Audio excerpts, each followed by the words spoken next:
Ok, máme štvrtok 16.7. a nejak podozrivo ticho. Až na ten hlučný ventilátor opäť zapnutý. Včera tu bola hygiena. A okrem toho, že mi vynadali do tých najvulgárnejších nádavok, ten jeden prevádzkar tej pizzerie, tak som bol uistený, že stlmia tú ventiláciu.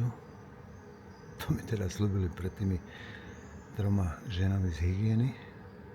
No, samozrejme, ako tie ženy odišli, tak v ten deň tá ventilácia bežala tak ako teraz.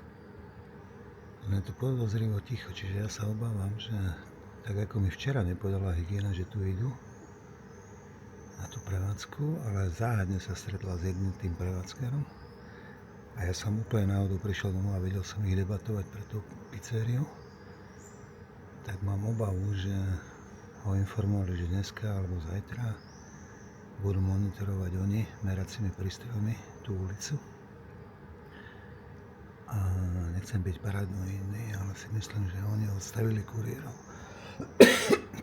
Lebo tá možnosť je, že vy si vypnete v pol, dôl, nikto tu nechodí po pizzu.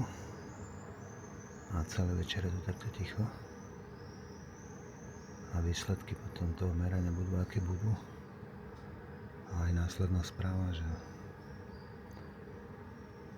vlastne až takej dráme tu nedochádza, čo sa týka nejakého hluku. Neviem, dúfam, že sa mýlim.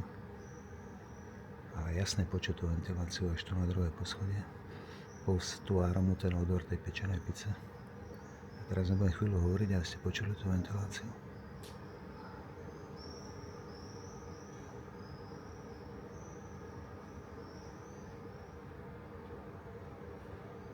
Toto je hukot od 11. do 11.